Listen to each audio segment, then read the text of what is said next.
Okay, great. All right, so welcome. I see some participants starting to show up. So we will begin. There's always this sort of mystery of people filtering in to the anonymous Zoom room. But my name is Jennifer New, and I am the Associate Director of the Obermann Center for Advanced Studies at the University of Iowa.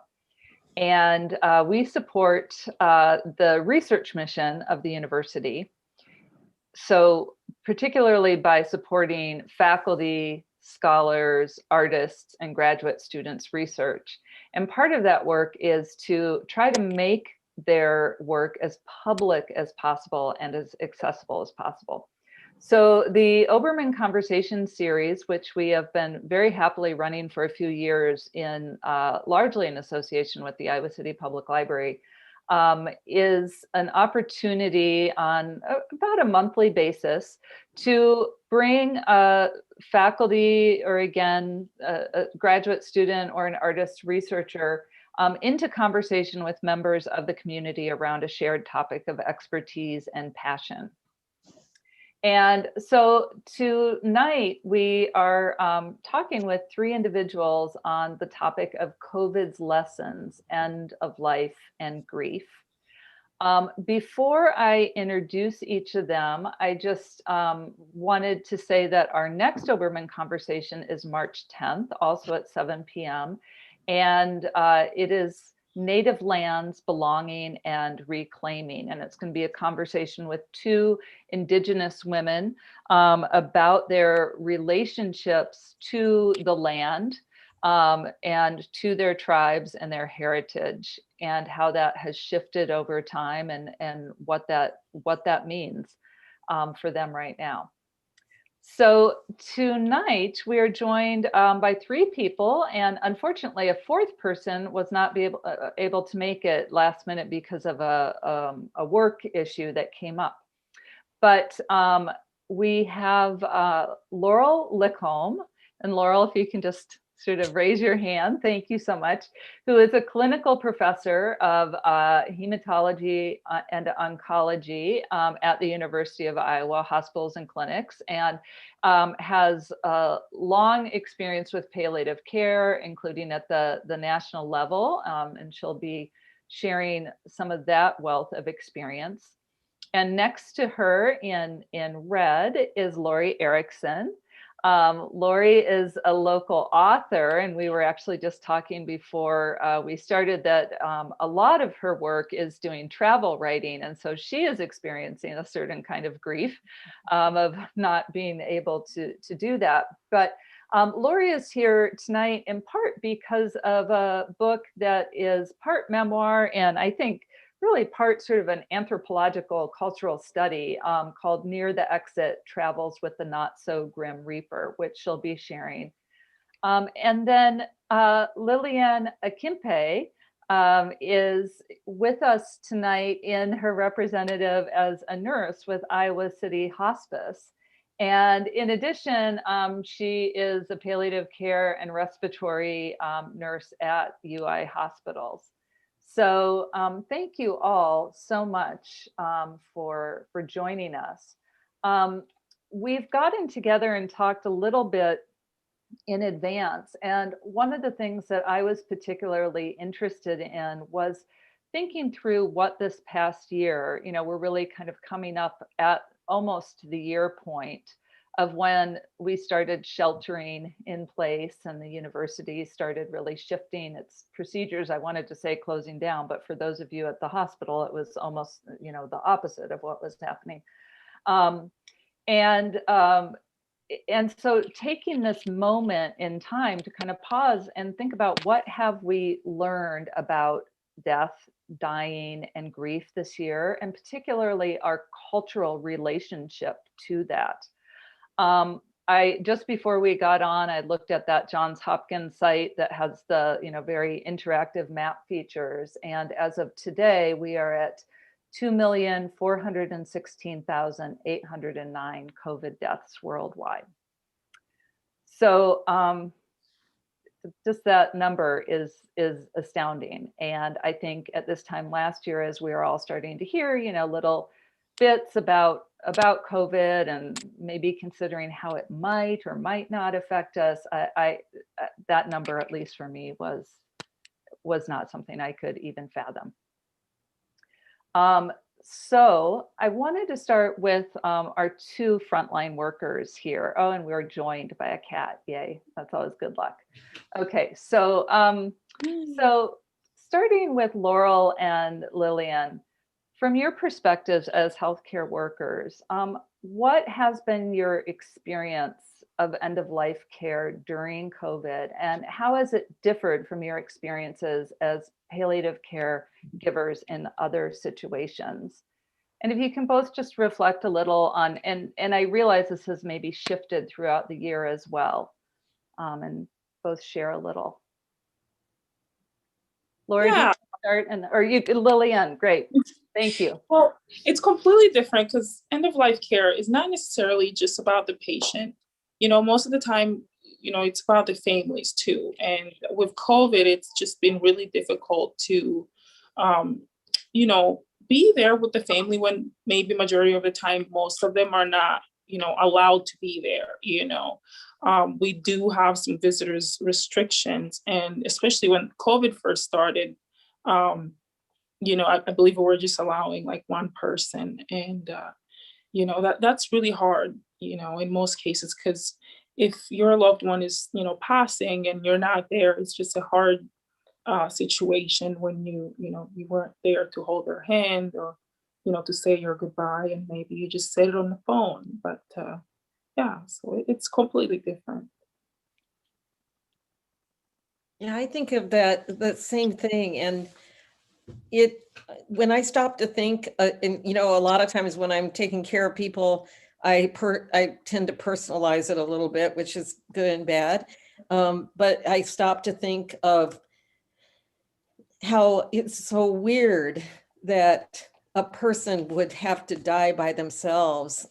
They often, the nurses and the doctors and the social workers and the people that work on those units, they do their best to be present when the person is dying, but to not have a family member and the touch of a loved one, a wife, a husband, a child, it's just so, and I think it's true all over the world, it's so unnatural. The time when people really need their family is times like this when they're dying, and the family needs to be there too. And so I think it's really the weirdest thing in the world. And it's sort of like it's almost like a wave of grief that runs through the patient, the family, and the caregivers. Not only the family caregivers, but also the nurses and doctors. I think it hurts everybody. It's very painful. Have you seen shifts in these months? I think we're also aware of those just heart-wrenching stories of what you're both describing, of people being alone. And but have there been any adaptations made that to try and allow for some kind of togetherness that you found?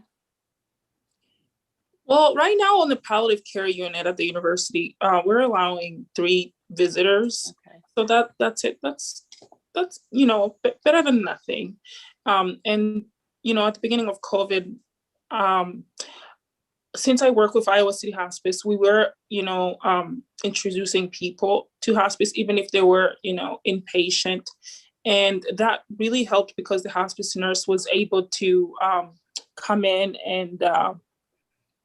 Sorry, I think you lost me there. Hospice nurse was able to come in and, see the patient and tell the family what's going on, and maybe do a video conference, and that really helped. And, Iowa City Hospice provides this wonderful service where, for a whole year, the team would follow up with the family just to, you know, offer support. And I think, you know, this is a perfect time to do that. Yeah, I think, you know, that whole idea of bereavement, at least that part is there, even though, again, just that physical barrier is really rough. And I was thinking today about, and I think about this a lot because I'm at the hospital a lot, and I was thinking about PPE and how it makes us all feel a little bit lonely. It makes us feel uncomfortable after you've been in it for all day, but that's not a big deal. You know, that's nothing real, you know, there's nothing compared to what the patients and families have to go through. But the PPE itself not only makes you feel sort of distant from everybody else, the fact that I can tell you, I bet I hear once a week, I hear somebody say, I just want to hug. I just want to hug somebody. People love to hug. They love touch. People, especially that are in terrible emotional places when they're, you know, I work as an oncologist, so my patients are often very sick from their cancer or from their cancer treatment or complications. And there's nothing, I mean, we love to go on rounds and see all the patients and their families. It's really neat to meet their families, and the patients just do so. I mean, they go from being kind of despondent in the morning to you walk back into their room and their family's there and they're just a different person. And not having that support for people going through cancer, much less COVID, is really, really rough. And the isolation, where you have to, you know, wear gowns and you have to put on masks, or well, we're wearing masks, you have to put on gloves and all these things that people are in isolation for. We know from the studies that have been done that when a person is in isolation and people have to gown up, go in, have to gown up every time they want to even just take a drink of water to the patient, we know that those patients don't get visited as often. So then that's another part of this loneliness. So that I feel like one of the major themes, at least in the hospital, and I'm sure in people's homes as well, is loneliness, both by the nursing and medical staff, as well as by the patients and families.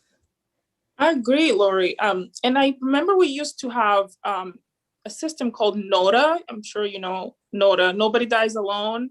Yes. And we utilized it quite a lot in the past. But, you know, with COVID and everything,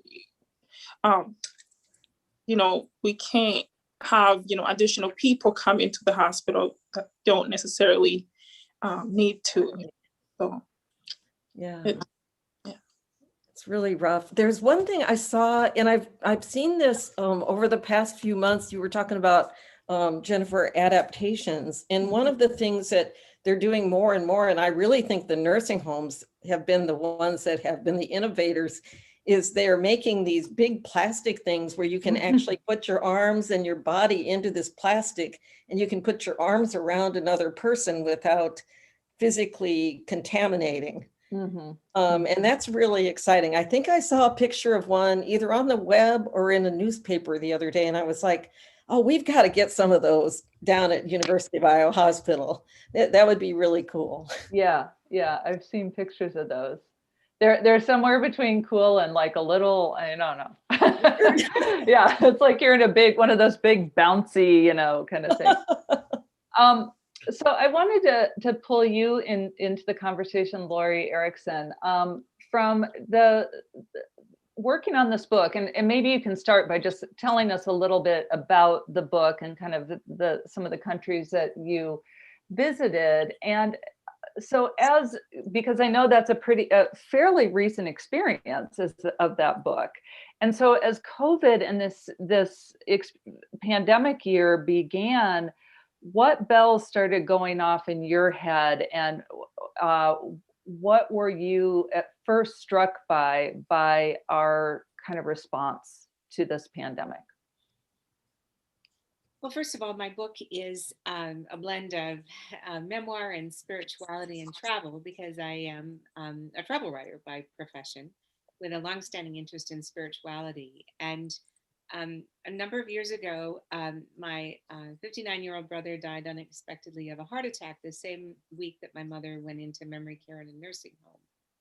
And in dealing with those two family tragedies, I started thinking about all the ways in which travel has always taught me things. And I thought, what has travel taught me about death, about mortality? And so I look back at places that I'd been and also planned some new trips. And so the book is an examination of mortality through the lens of place.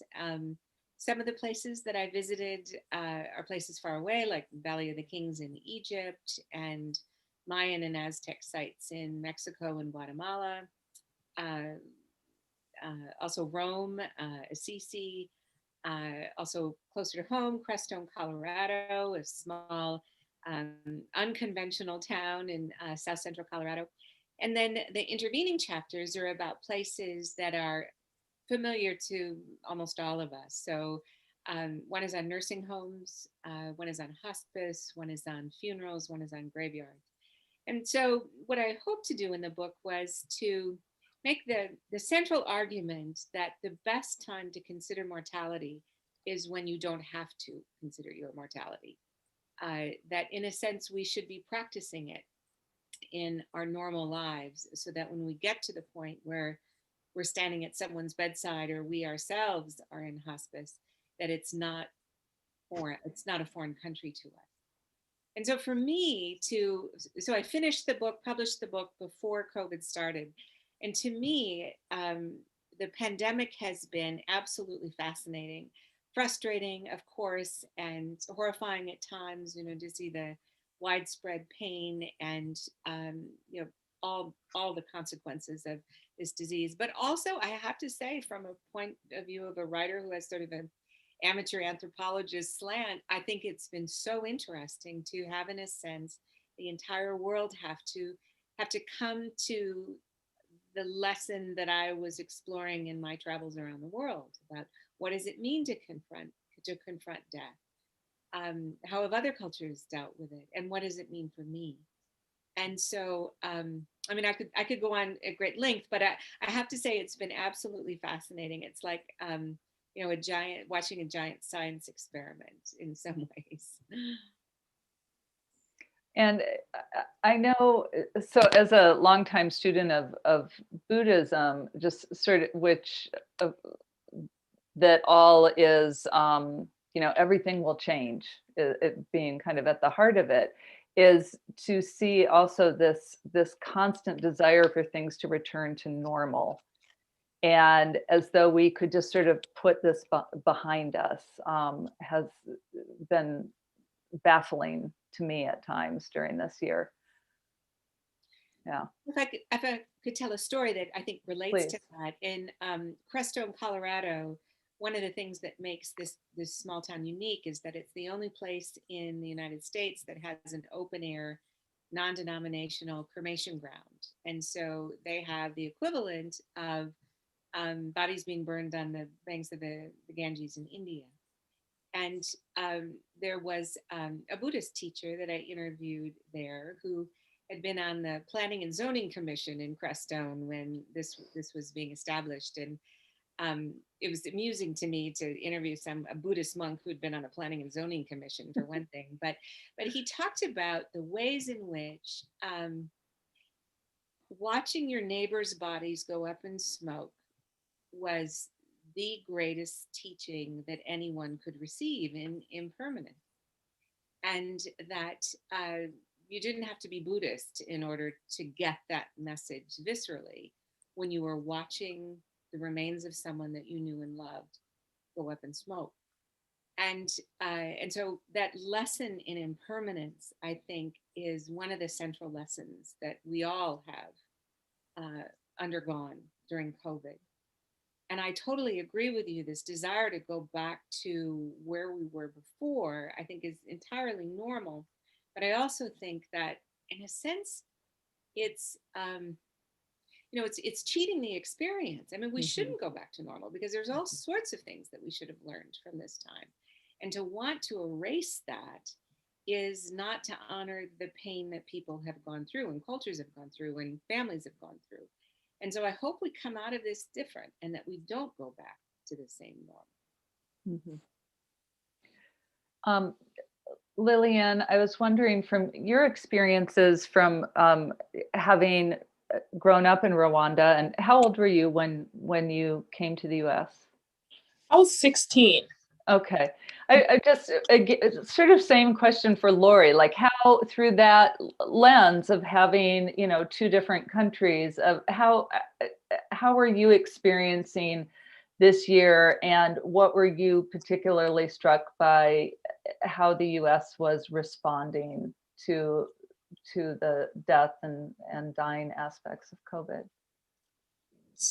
You know, in Rwanda, I think we view death as just a natural part of life. And when someone is sick or they're dying, we get together, we cook, we eat, we drink, we celebrate them, during those last moments. And even when they pass, friends and families will stick around the house for almost a month, just remembering, the kind of person they were, and being there for, the loved ones that are left behind. And it's just a beautiful, process. And I think this year, seeing how COVID has affected everybody and how everybody was almost shocked that, there's all these people dying. Just reminded me of, back home, especially since we went through a genocide in Rwanda and it was a very shocking moment. But it just reminded me of community, even though it's hard to do that with COVID right now, but at least we can utilize, like social media to make sure that we're there for, other people. And just remind them that, they're loved and that we have their back in everything that they're going through. So, yeah. Mm-hmm. Yeah, that reminds me. In January, my kid's grandmother on their dad's side passed away, and she had had cancer for about 2 years. And she's Jewish, and so the family sat Shiva. So that's 10 days of people coming and telling stories, and we did that over Zoom. And at first it was a little stilted because Zoom is stilted, but eventually people told stories, and then as the nights went on, people felt more comfortable and at ease bringing in, their food and having it on camera and, saying what they were eating. And it was really just like such a comforting, lovely experience.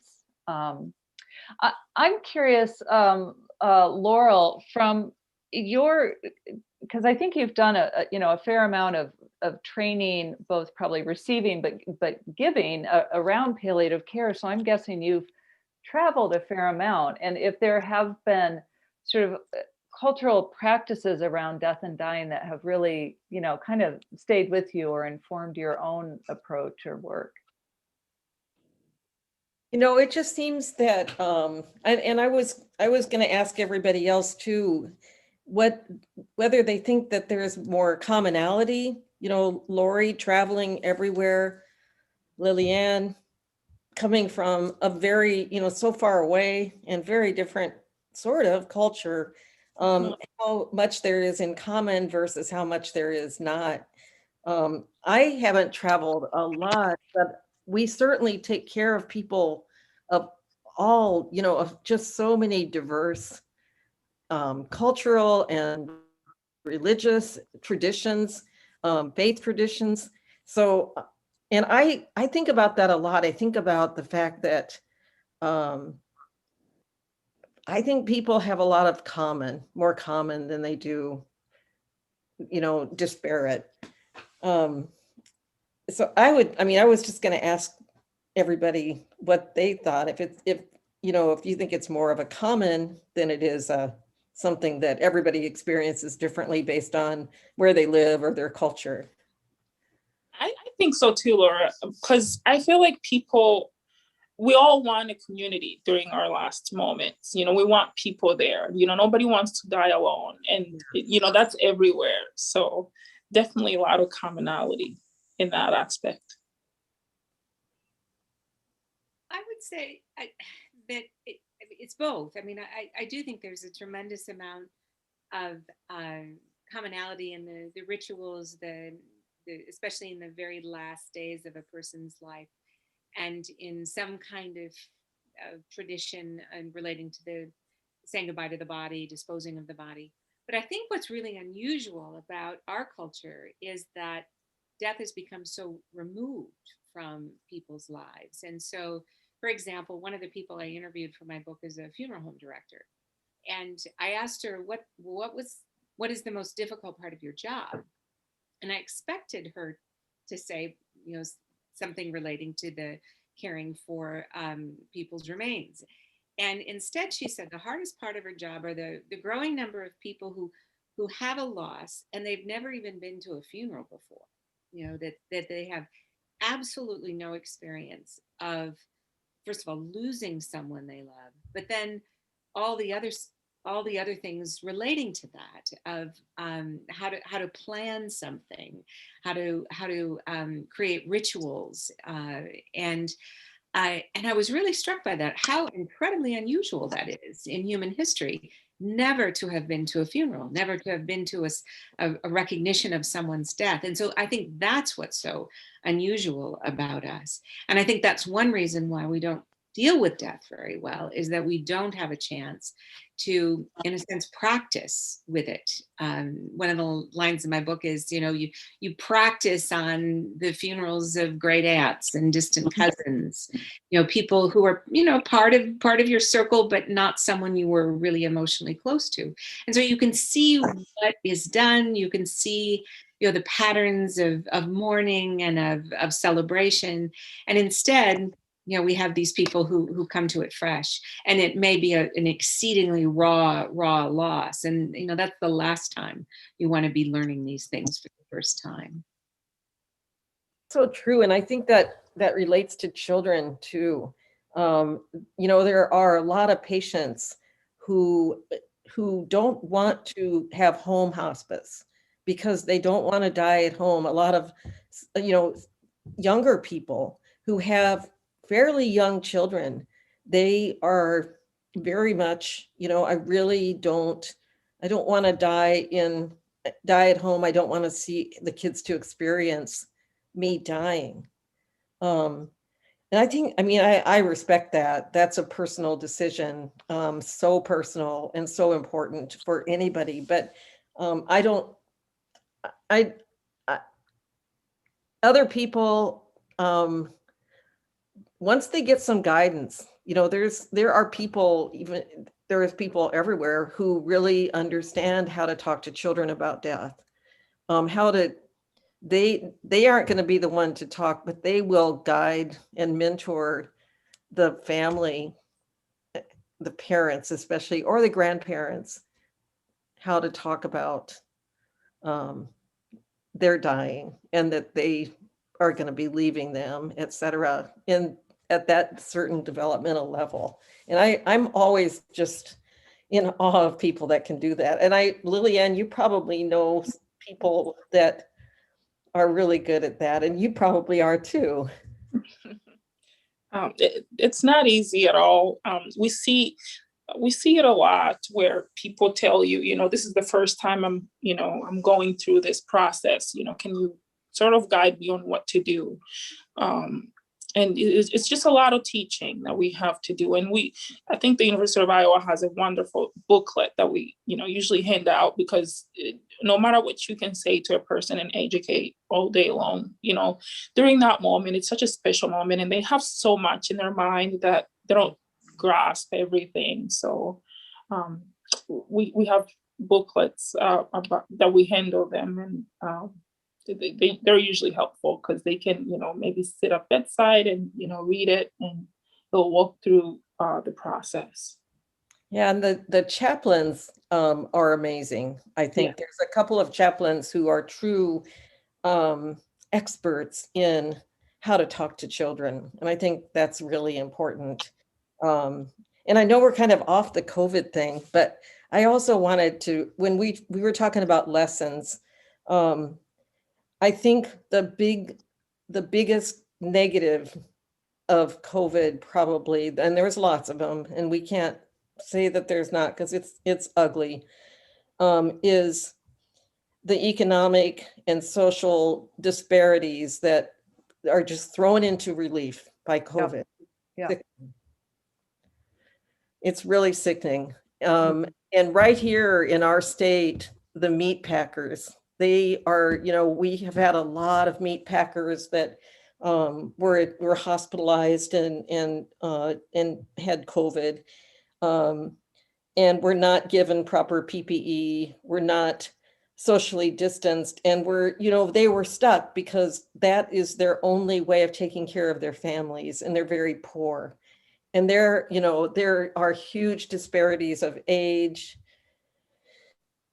of socioeconomic status, educational status, immigration status, all those things. And that needs to just come out and just hit us in the face every day. If we need to learn from that, because that's just been ridiculously just horrible. I could not agree more. And certainly my own experiences with people I know who have passed, have been at like once or twice removed, and they have all been friends who are Latino, actually. And it's incredibly just wrong at the core. It makes me curious when you bring up economics and also talking about the state. I'm curious, Lillian, if you can just share a little bit about hospice, and first of all, what is its geographic, who Iowa City Hospice cares for, and then some of the economics of being eligible for being in hospice. Well, Iowa City Hospice is a nonprofit organization, and we pretty much oversee the population in the Johnson County. We can admit anybody, whether they have insurance or don't. So that's kind of a blessing. So we've seen numerous people from different backgrounds. We would admit, pretty much anyone, like I said, with or without insurance, and that's, I think, what drove me to to work there. So COVID it's been difficult. It's been hard, and we don't mind, admitting patients with COVID in their homes. We have the proper PPE to go in and provide care, and it's been wonderful to be there during people's last moments when nobody else can be there. So in most cases, I just see it as a blessing that I get to be, that person. But yeah. And before we open it up for questions, which I think we're close to doing, and you were already kind of getting there, Laurel, with various lessons, but about how, I mean, this has been a year of, grief, of all sorts of grief. Mm-hmm. And and I loved what you were saying, Lori Erickson, about not erasing, our various losses and finding ways to be with this grief. And I know for me, there's a real fear that like all of a sudden we're going to hit, September 1st or something, and somebody's just going to hit a switch and everybody's going to go back to like, go, go, go, go. And so are you like in the hospital seeing ways that you think people are going to pause and maybe think differently, or like, oh yeah, we started doing something this year that was about caring for ourselves as practitioners, and we want to keep doing that? Or Lori Erickson, are you hearing about other practices that maybe have trickled up from some of the people you interviewed in your book who you've stayed in touch with, but practices that might continue from this year?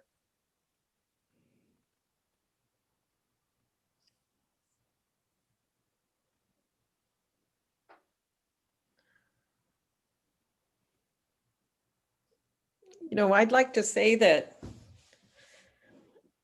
I'm not sure if, I don't think that we've learned how to tackle burnout. I don't think we've learned how to tackle personal grief. They call it professional grief, but I kind of disagree with that. I think that every time a patient gets really sick or dies, it becomes personal grief. But it, I think it's brought it out more that maybe we can start working on professional burnout and things like that. It's a really good question, but I think people are having so much trouble handling their grief. And, you know, we developed a team at the hospital.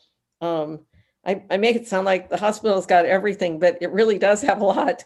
And it's called the COPE team. And it's a group of, it's very interdisciplinary, nurses, chaplains, physicians, all kinds, social workers, all kinds of people. And it's a group that if a unit has a particularly difficult occurrence, say a code, you know, a death, they've just had multiple people die in a very short time. They've lost a coworker. There was a terrible argument between two people, whatever. They can call in two members of the COPE team who have some education about how to listen and how to facilitate people's sort of processing. We can go down and to their unit and just visit with them and help them process some of the emotions that they've been through. So I think, and those are starting to pop up all over the place. And people are really, they are starting to be more aware of people burning out and workplace violence and all the things that make hard work harder. So I just wanted to bring that up.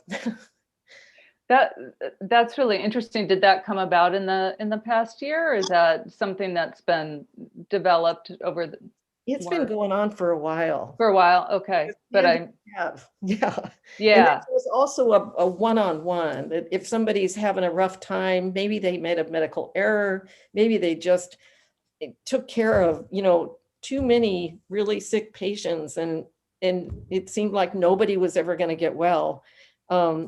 They can request a one-on-one as well and just sit down with one person and just, you know, try to process things. We're not psychiatrists, but it's sort of like step one. And then if they feel like they need more help, they do have psychologists available to talk with them. So I would jump in here and try to answer your question, Jennifer. And I think it's a really good question. And I think, you know, my guess is that that the lessons of this time will take years really to appear. Yeah. Because everything is still sort of in a state of chaos, and I think we're all so close to it. We're still living through it. And I think, you know, some of the obvious answers, the obvious lessons will be, I doubt anyone will take things for granted as much. You know, going out to, you know, from small things like going out to a restaurant to being able to be at someone's bedside when they die, you know, to be able to hug someone. And I think, and that is a really good lesson to learn, not to take those things for granted. Oh. Um, and I hope that another lesson is this recognition that life is about risk and that you can manage risk, but you can't eliminate risk. And that you know, the decisions that people have had to make, what's safe enough for me to experience, what don't I want to experience, or discussions between family members, arguing about levels of comfort with things. I think, it's made us be more aware of the choices that we all make, often unconsciously. And I think those choices are made conscious for us now. And I think some of that will inevitably fade, it's human nature to sort of go with what is in the air.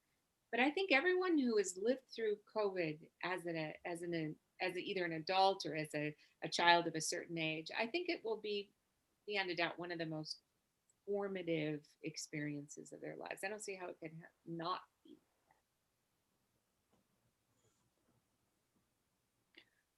Lillian, did you want to add anything before we take some questions from the audience? I like the fact that she said that from now on, I think the biggest lesson is to not take things for granted. It reminds me of, I've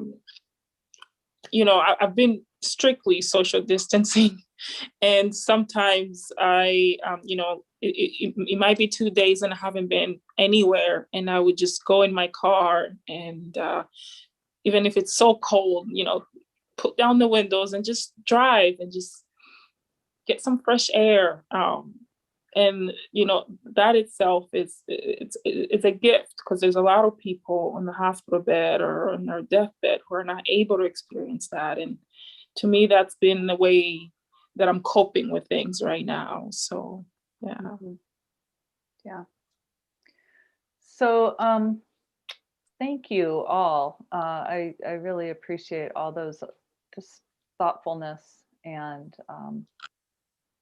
the care of your answers. So a first question from the folks joining us is coming from, and pardon me if I'm not saying your name right, Jane Moakley, and it's for Laurel. I'm so thankful that you brought up burnout. From what I hear, being perceived as being burnt out is very stigmatized within the healthcare system. Do you see that, and what can be done to address that stigma?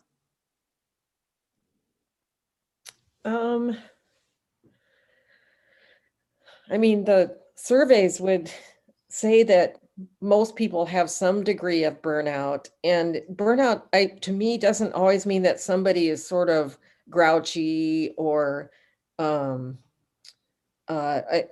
being an effective provider. I mean, they try to work hard. And, I think that people are trying to help people with that, and trying to especially get to the people that are ahead of us, the residents and the medical students and the nursing students and the young nurses and social workers and everybody, ways that anybody can find to deal with so many things that are coming at them. And one of them is just, I've studied this to some degree, and one of them is just getting out of the hospital. And I'm hoping that there's some hospital administrators and leadership people listening, because I think that's one of the things that people miss most, and that you see that the most burnout people are the people that just never leave. So sometimes you got to push them out. There's not another question up here yet. Please add questions if you have them. But one thing I wanted to ask is if you found people during COVID, if other practitioners were coming to the palliative care team for sort of on the spot training and ideas. I mean, I find the work that palliative care does, having experienced it firsthand at the end of my dad's life, just so amazing. And I would think that maybe this year there was a greater need to better understand some of the tactics, tools, approaches of palliative care. So I'm just curious if Lori or Lillian, Laurel, if you found yourselves being called upon by others for for ideas on Well, caretaking. we get nurses who float to the palliative care unit, and maybe they've never taken care of a patient who's dying, that they have, and um, during that time we provide great support to that nurse and kind of walk them through on what to do, um, how to approach certain situations, or um, how to best care for people, depending on their background or their religious practices. Um, so just kind of teaching anybody who's willing to learn.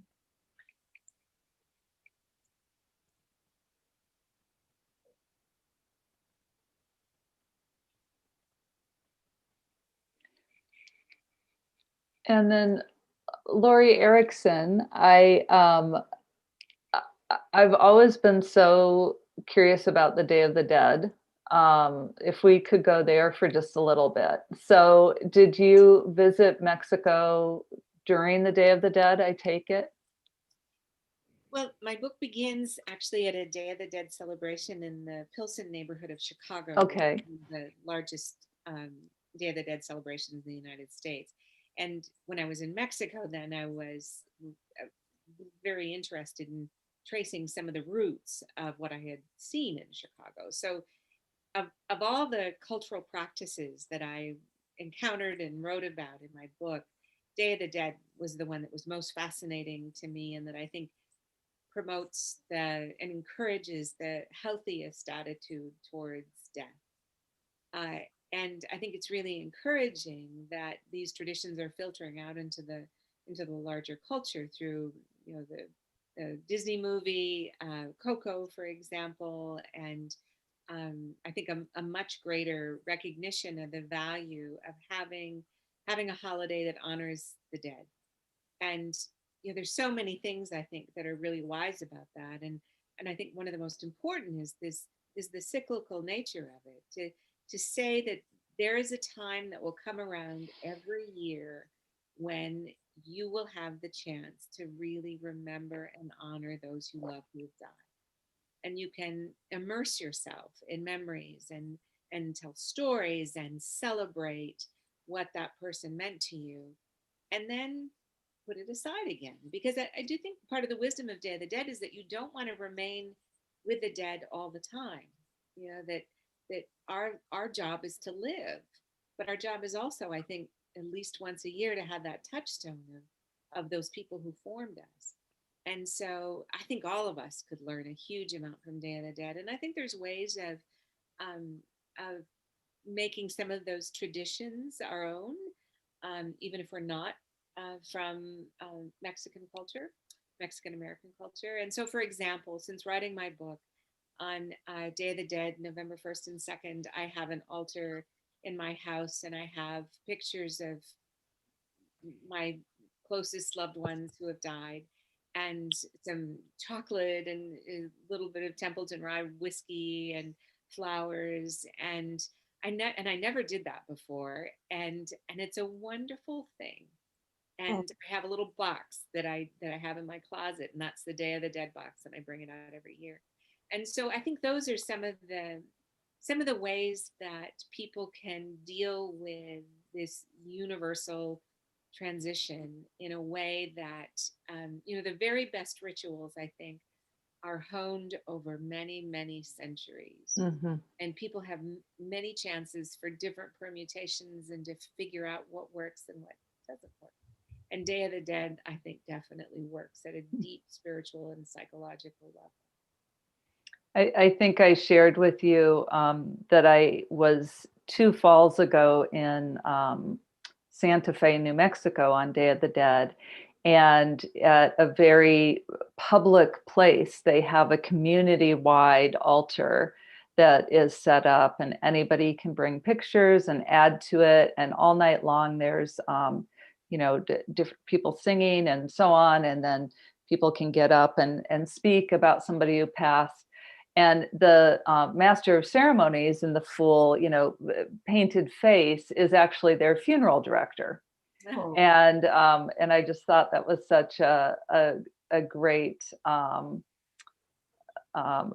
addition, because I know here you talked about educating people, and I've certainly learned so much from Mike Lensing at Lensing Funeral Home, who walked my kids through my dad's death and encouraged them to see him at a very young age, to come see his body and to be with him.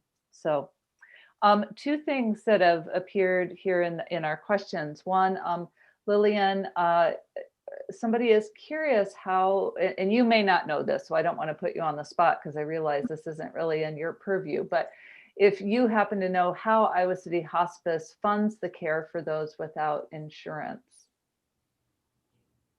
That's a great question.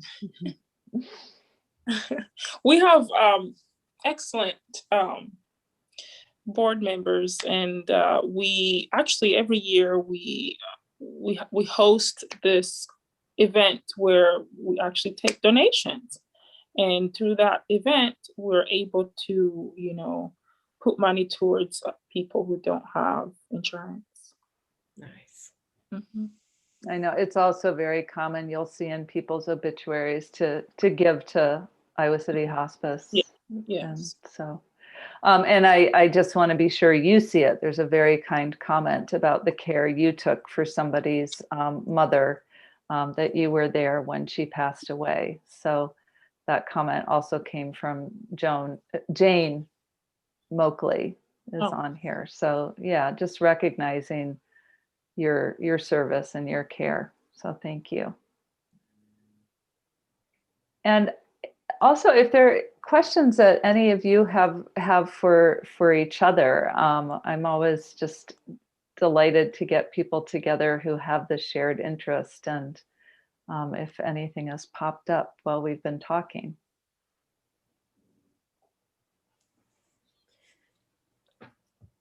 I wanted to ask Lori Erickson if she's ever been to a death cafe.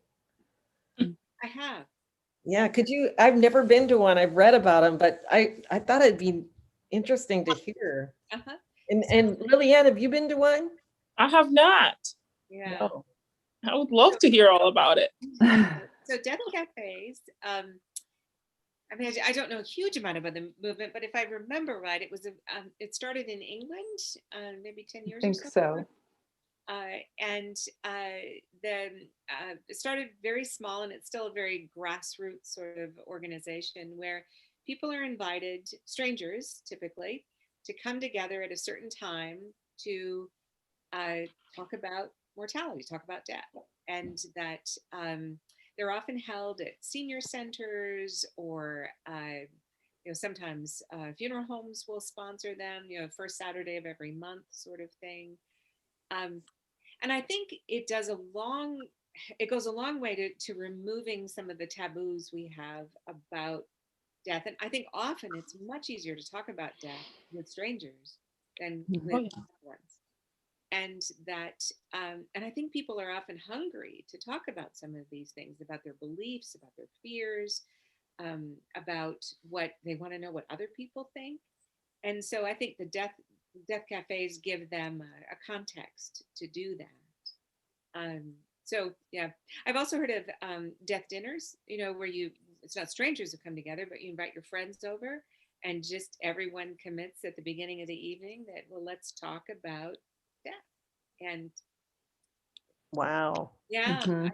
I think that, you know, that's a really healthy sort of um, uh, change. I do think it's a change. And I would say too that, you know, I made a comment about how our culture generally avoids talking about death, but I do think though that there are signs of real change in how we relate to death. And I think a lot of that is being propelled by baby boomers, you know, who want to have a broader range of rituals, a broader range of what's considered acceptable at the end of people's lives.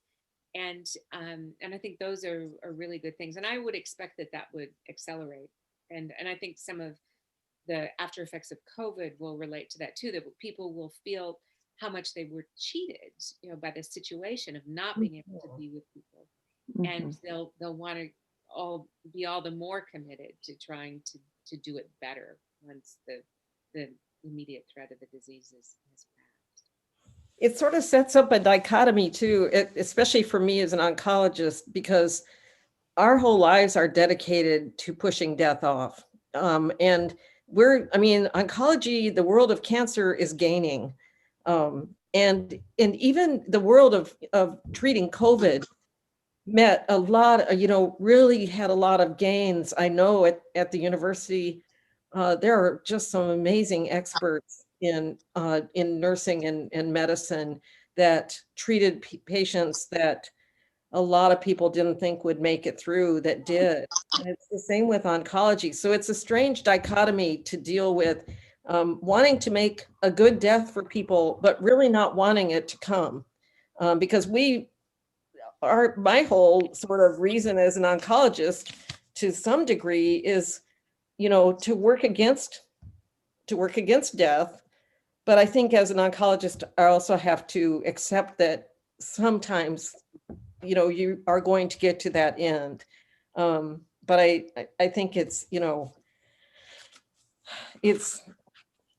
just a mystery. It's a mystery of life, both those things. Have you guys heard of death doula? Yes. Yeah. Yeah. Yeah. A coworker of mine actually took the class, and she's a phenomenal nurse and a wonderful death doula. She's the one who was telling me more about, what she does. And I just thought it was wonderful. And unfortunately, not so many of us are aware that, that kind of service is out there. Yeah. I actually think it's fascinating to look at the parallels between the birth process and the death process. Mhm. Yes. And I think too, there's often too much of an emphasis upon having the perfect birth, like everything goes right and Mhm. it's incredibly beautiful spiritual experience. And I think that can be true with death too, that there's a good death and then the rest of them you don't want to have. But it's this absolutely elemental process, and it happens. One way or another, people get born, and one way or another, people die. And I think it's good to get away from this sort of moralism about, this one was good and this one wasn't. Yeah. Mhm. Anyway, I just wanted to say one other thing, Laura, that you made me think of is that, it strikes me that there's always things that we learn during a war, like, there's leaps in technology and especially in medicine. And I think we are in a war, and a kind of medical war. And again, it gets back to this, like, you don't want to let go of those lessons that those are dearly bought lessons. And so I'm really happy to hear of the medical world learning things through all of this. Yeah. So it's 8:00. I do really want to thank both Laurel and Lillian for your service in the hospital and with people this year who are going through end of life and with their families. And so thank you very much. And Lori Erickson, I look forward to reading your book, which I am guessing is at the Iowa City Public Library, which is my segue into thanking Jason, who has been our DJ for this evening. So thank you everybody for being here. And again, we have another conversation on March 10th. So have a good evening. Stay warm. Thank you. Thank you. Thank you all. Thank you, Jason. And we do have Lori's book, so be sure to put it on hold or contact Prairie Lights if you'd like your own copy. Great. Right. Have a good night, all. Thank you. Good night. You too. Thank you, Jennifer. I really Yeah. enjoyed being part of this. It was fascinating and really